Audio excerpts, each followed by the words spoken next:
12L1 paraplegic incomplete, I think. Back in '87, when I first got hurt, they didn't have the Asia scale. We were just complete or incomplete. And I have some movement below the point of injury, different feelings on either side, because when the spinal cord gets injured, the nerves crisscross, that's what they told me, and so you're going to feel different on each side. So I do a lot of weight shifts, just when I'm thinking about it. Even if I'm sitting at a table, I'll kind of lean on the table to lean forward.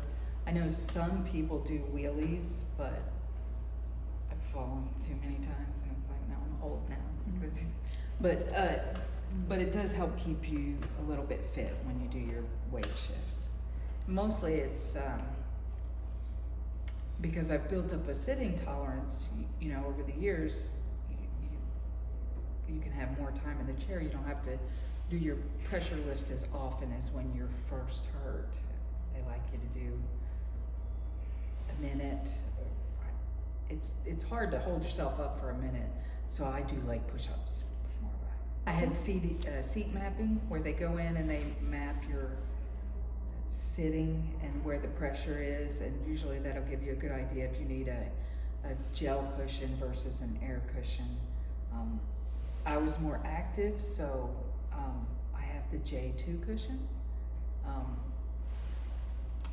lot of friends that are either quads or less mobile paras have the Rojo, because it's like sitting on air. I like them too, but they're not as stable when you're doing a transfer. Every hour I'm moving in some kind of way. I do it so unconsciously because I'll do a shift like this. So it's the little, like when you're sitting in a chair and you're like, oh, my butt's going numb. My butt doesn't go numb, but I do have pain. And sometimes that pain will just be like, okay, you really should shift. So that's what I'll do. It's become unconscious over the years, but every hour some kind of shift. One time I had a bruise. Never went to a full-fledged sore, but I was in bed for a month. It's already, we're limited in what we can and can't do. You're either sitting or you're laying down. Some people have standing frames. I don't have the room for a standing frame more. I've kind of had contractures over the years, just because I sit so much.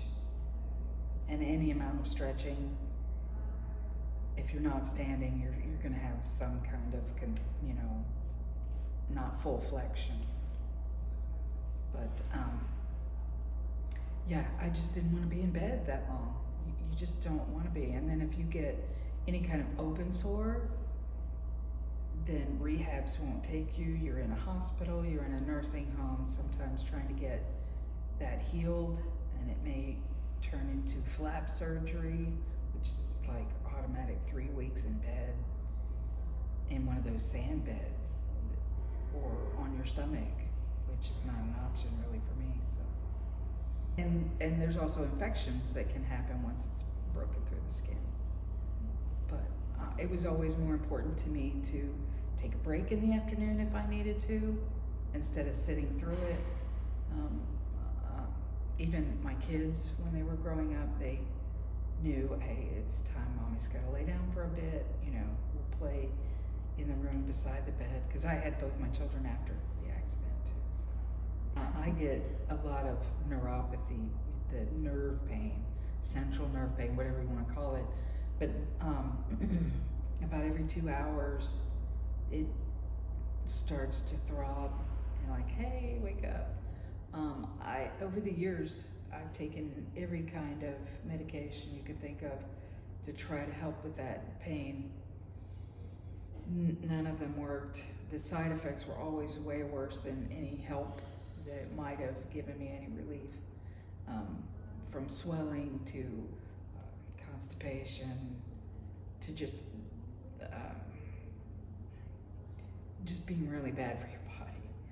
So I started breathing through the pain. I'll start to rub my legs and the area below the injury to try to get the nerves distracted, which is kind of a distraction. I use a lot of art and drawing to distract myself. I play video games.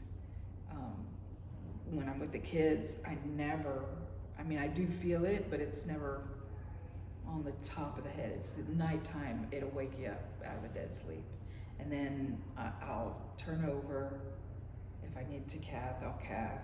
And then I have to breathe through another one of the pains. It has to reach a certain level. It's just physiology where your endorphins get released when there's a certain amount of pain. My pain tolerance is a little high, so it has to reach a really high level. That's kind of what I call mind-numbing pain. But once I've breathed through that, usually they last 30 to 40 seconds. And then the pain, you can just kind of feel the relief of the release, kind of like when you take the medication, but it's just your body doing it. And I get another couple hours sleep, and then my body wakes me back up and says, start over again. So